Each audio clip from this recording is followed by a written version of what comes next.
പ്രമേയ രോഗികൾ നമ്മുടെ അടുത്ത് പറയാറുണ്ട്, ജീവിതശൈലി കൂടെ അവർക്ക് പ്രമേയം നിയന്ത്രിക്കാൻ പറ്റും. ഇതുപോലെ തൈറോയിഡും നിയന്ത്രിക്കാൻ പറ്റുമോ, അല്ലെങ്കിൽ നിയന്ത്രിക്കാൻ പറ്റും എന്നുള്ള ഒരു കാഴ്ചപ്പാട് പലപ്പോഴും എനിക്ക് കിട്ടാറുണ്ട് എൻ്റെ പേഷ്യൻസിൽ നിന്ന്.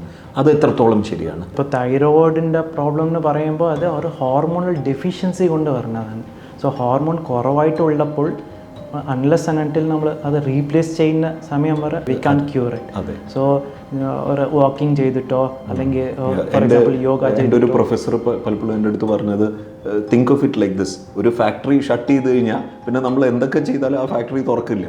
അപ്പോൾ it is like saying that നമ്മൾ എന്തെങ്കിലും ചെയ്ത് കഴിഞ്ഞാൽ ആ ഫാക്ടറി തുറക്കപ്പെടും. അത് തെറ്റാണ്. എക്സാക്ട്ലി. പക്ഷേ അത് പ്രമേഹം കംപ്ലീറ്റ്ലി ഡിഫറെൻറ്റ് ഇഷ്യൂ ആണ്. So lifestyle plays an important role. തൈറോയിഡിന് നോക്കുമ്പോൾ അത് ഒരു ക്ലിയർ കട്ട് ഹോർമോണൽ ഡെഫിഷ്യൻസിയാണ്. അൺലെസ് നമ്മൾ മരുന്ന് കഴിക്കുന്ന സമയം വരെ അത് കറക്റ്റായ ഡോസിൽ മരുന്ന് കഴിച്ചിരിക്കും കൃത്യമായി. ഇനി ഈ മരുന്ന് കഴിച്ച് എക്സസൈസ് ചെയ്തില്ല, അല്ലെങ്കിൽ ഡയറ്റ് ചെയ്തില്ല, അതിലൊന്നും യാതൊരു പ്രസക്തിയില്ല.